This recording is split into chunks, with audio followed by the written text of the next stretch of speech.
National geographic की team पहली बार एक ऐसे रिमोट आइलैंड पे डॉक्यूमेंट्री बनाने जा रही थी जहां से कोई भी जिंदा वापस लौट कर नहीं आता। जब वो लोग साहिल के करीब पहुंचे तो आइलैंड के जंगल में से कुछ अजीबोगरीब नंगे तड़ंगे लोग नमूदार हुए और उन्होंने नेशनल जियोग्राफिक की शिप पर तीरों की बारिश कर डाली। इस हमले में डायरेक्टर की टांग जख्मी हो गई और वो उल्टे पांव वापस भागने पर मजबूर हो गए। ये आइलैंड कौन सा है और इतनी जदीद टेक्नोलॉजी के बावजूद भी आज तक हम इंसान यहाँ क्यों नहीं जा पाते? नाज़रीन, इंडिया के ईस्ट में करीब 1400 किलोमीटर दूर अंडमान आइलैंड्स मौजूद हैं। ये इंडियन टेरिटरी का ही हिस्सा है जहाँ पर कई छोटे बड़े गांव मौजूद हैं। मैप पर देखा जाए तो अंडमान आइलैंड्स में सबसे ज्यादा आबादी वाला शहर पोर्ट ब्लेयर नजर आता है, जहां पर एयरपोर्ट भी मौजूद है। ये एयरपोर्ट ही है जो अंडमान आइलैंड्स को पूरी दुनिया से कनेक्ट करने में बहुत इम्पोर्टेंट पार्ट प्ले करता है। रोजाना दुनिया भर के जहाज यहाँ लैंड करते हैं। लेकिन हैरत की बात यह है कि इतनी चहल पहल वाले शहर से सिर्फ 50 किलोमीटर दूर एक ऐसा आइलैंड है जहां इंसानों की वो सिविलाइजेशन बसती है जिन्होंने अपनी अलग दुनिया बसा रखी है। नॉर्थ सेंटिनल आइलैंड के नाम से पहचाना जाने वाला ये आइलैंड सिर्फ 50 स्क्वायर किलोमीटर बड़ा है, जिसको पूरी तरह से घने दरख्तों ने छुपा रखा है। यही वजह है कि ना ही सैटेलाइट और ना ही किसी ड्रोन से इसके अंदर देखा जा सकता है। इस आइलैंड पर कौन सा कबीला रहता है और इसके अंदर ऐसा क्या राज छुपा है, ये आज तक कोई नहीं जान पाया। हिस्ट्री में कई बार यहाँ जाने की कोशिश की जा चुकी है, लेकिन ये कबीला किसी भी आउटसाइडर को किसी सूरत बर्दाश्त नहीं करता। ये लोग तैश में आ जाते हैं, तीर बरसाते हैं और जान लेना तो इनके लिए कोई मायने ही नहीं रखता। ऐसा माना जाता है कि इन्होंने दुनिया के अंदर दुनिया बसा रखी है, जहां ये हजारों सालों से रहते आए हैं। पोर्ट ब्लेयर की मॉडर्न सिटी से सिर्फ 50 किलोमीटर दूर इस आइलैंड पे आज भी शायद स्टोन एज चल रही है। लेकिन आखिर ऐसा क्यों है? ये लोग बाहर की दुनिया से कोई राब्ता क्यों रखना नहीं चाहते? ये सब समझने के लिए हमें नॉर्थ सेंटिनल आइलैंड के इतिहास में झांकना पड़ेगा। सदियों से ये माना जा रहा है कि नॉर्थ सेंटिनल आइलैंड्स पे रहने वाला कबीला ह्यूमन सिविलाइजेशन का वो ग्रोह है जो हमसे किसी दौर में बिछड़ गया था। 26,000 साल पहले समंदर का लेवल बहुत कम हुआ करता था। तब ये आइलैंड नहीं बल्कि एशियन कॉन्टिनेंट का हिस्सा हुआ करता था। ग्लोबल वार्मिंग की वजह से समंदरों का लेवल बढ़ता गया और तभी अंडमान और नॉर्थ सेंटिनल का ताल्लुक हमारी दुनिया से खत्म हो गया और वो एक आइलैंड बनकर रह गए। इसके बाद दुनिया एक के बाद एक तरक्की करती गई, लेकिन इन आइलैंड्स पे रहने वाले लोगों के लिए यही इनकी दुनिया थी। हमें तो इनकी दुनिया के बारे में तब मालूम पड़ा जब ईयर 1789 में एक ब्रिटिश शिप अंडमान आइलैंड्स पे आ पहुंची।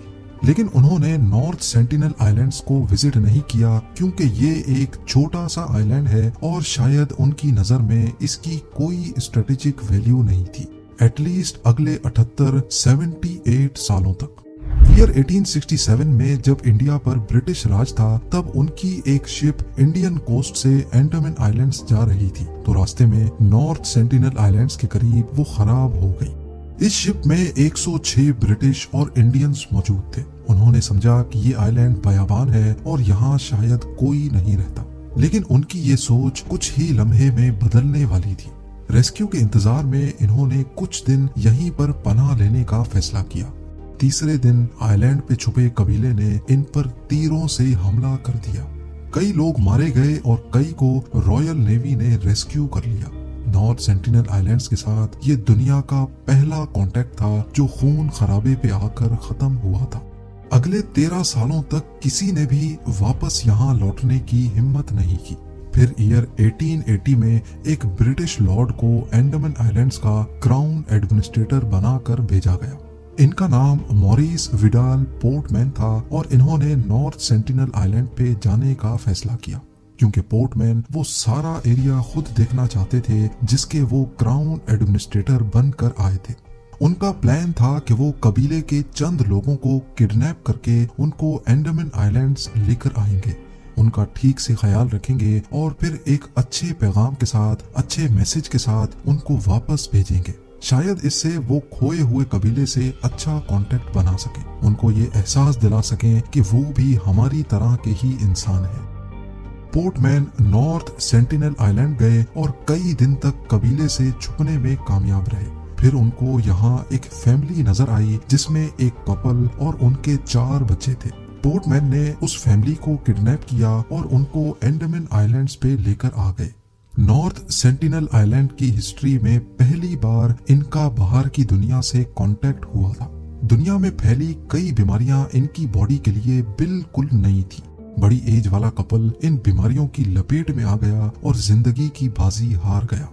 क्राउन एडमिनिस्ट्रेटर पोर्टमैन को बड़ा अफसोस हुआ क्योंकि उसको अपना प्लान फेल होता दिखाई दे रहा था। उन्होंने 4 बच्चों को गिफ्ट्स दिए और उनको वापस नॉर्थ सेंटिनल आइलैंड्स भेज दिया।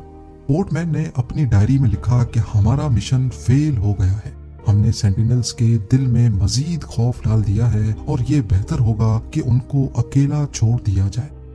अब ये भी पॉसिबल है कि लौटने वाले बच्चों ने कबीले के मजीद लोगों में बाहर का वायरस फैला दिया हो, जिससे वहाँ और भी लोग मारे गए हों। और ये भी हो सकता है कि उन्होंने अपने माँ बाप की मौत का जिम्मेदार हमें ठहरा दिया हो। लेकिन उस दिन के बाद से नॉर्थ सेंटिनल के इस कबीले का बाहर की दुनिया पर गुस्सा मजीद बढ़ गया।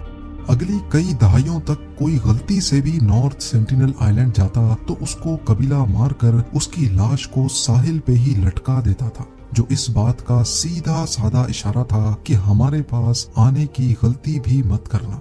1947 में जब इंडिया आजाद हुआ तो बंटवारे में अंडमान आइलैंड्स तक का सारा एरिया इंडिया के हिस्से में आ गया। यहाँ रहने और बसने वाले तमाम लोग अब इंडियंस कहलाए जाने लगे, जिसमें नॉर्थ सेंटिनल आइलैंड वाला कबीला भी शामिल था। बेशक इस कबीले को तो ये मालूम भी नहीं था कि इंडिया क्या है।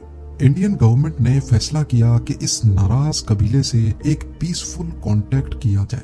1967 में एक इंडियन एंथ्रोपोलॉजिस्ट त्रिलोकनाथ पंडित ने ये काम अपने सर लिया। वो आइलैंड के गिर्द बोट में चक्कर काटते और गिफ्ट्स फेंकते जाते। वो और कुछ नहीं बल्कि सिर्फ इस कबीले का दिल जीतना चाहते थे। 1974 में नेशनल जियोग्राफिक ने आइलैंड पर एक डॉक्यूमेंट्री बनाना चाहिए जिसका नाम man in search of man रखा गया। इनकी टीम एक बड़ी बोट में सवार थी जिसमें सिक्योरिटी गार्ड्स, फिल्म क्रू और त्रिलोकनाथ पंडित भी शामिल थे। उनका ख्याल था कि वो आइलैंड के और ज्यादा करीब जाकर गिफ्ट्स रखेंगे जो लहरों पे तैरकर साहिल पे पहुंच जाएंगे। पहले वो कबीले का भरोसा जीतेंगे और फिर डॉक्यूमेंट्री की शूटिंग भी करेंगे। वो 3 दिनों तक गिफ्ट्स फेंकते रहे, लेकिन जब वो साहिल के करीब गए तो उनका प्लान बुरी तरह से फेल हो गया। कबीले के फाइटर्स ने उनके सामने गिफ्ट्स तोड़ दिए और तीरों की बारिश कर डाली, जिसमें से एक तीर सीधा डायरेक्टर की टांग पर आकर लगा। नेशनल जियोग्राफिक की टीम ने शूटिंग कैंसिल कर दी और उनके पास उल्टे पांव भागने के सिवा कोई ऑप्शन नहीं था। आइलैंड के अंदर की कुछ फुटेजेस वो दूर से ही रिकॉर्ड करने में कामयाब हुए थे और ये नॉर्थ सेंटिनल आइलैंड्स की पहली और आखिरी फुटेज है। नेशनल जियोग्राफिक ने तो अपना मिशन कैंसिल कर दिया, लेकिन हेड एंथ्रोपोलॉजिस्ट पंडित यहाँ फिर भी आते रहते और कबीले को दूर से ही गिफ्ट्स देकर वापस चले जाते। कई सालों के बाद आखिरकार एक दिन वो कबीले से दोस्ताना कांटेक्ट बनाने में कामयाब हो गए। उन्होंने कई फोटोग्राफ्स भी कैप्चर की जिसमें कबीले के लोगों को गिफ्ट्स लेते भी देखा गया। पंडित ने अपनी जूनियर एंथ्रोपोलॉजिस्ट मधुमाला को भी इस मिशन पे लगा लिया, जिनको भी कबीले के साथ फ्रेंडली माहौल में देखा जा सकता है। कई सालों तक ये फ्रेंडली माहौल चलता रहा, लेकिन फिर 1981 में एक शिप आइलैंड पे आकर फंस गई।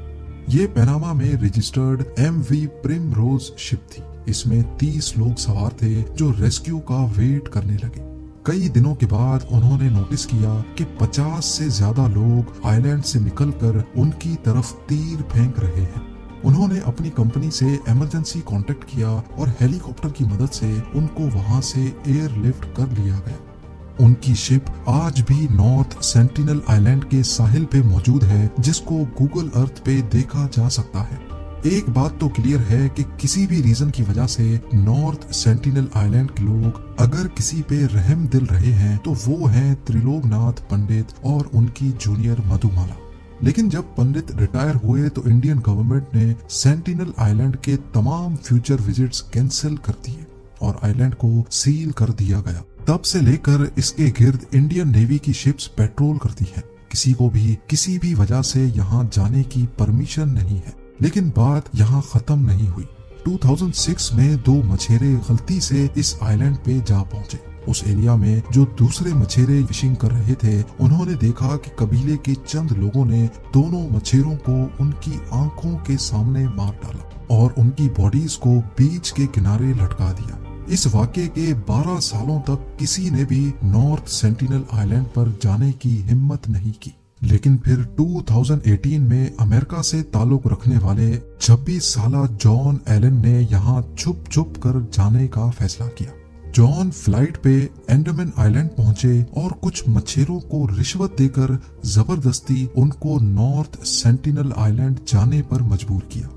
वो यहाँ एक अलग ही मिशन पे गए थे। उनका मिशन कबीले को क्रिश्चियन धर्म का मैसेज देना था। जैसे तैसे करके वो आइलैंड तो पहुंच गए, लेकिन बदकिस्मती से उनको भी मार दिया गया।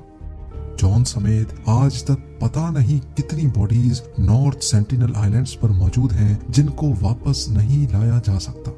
इंडियन सरकार ने इस कबीले को खुली छूट दे रखी है कि वो जो चाहे अपने आइलैंड पर कर सकते हैं और बाहर की दुनिया पर पाबंदी लगा रखी है कि वो इस आइलैंड के 10 किलोमीटर के रेडियस में भी नहीं जा सकते।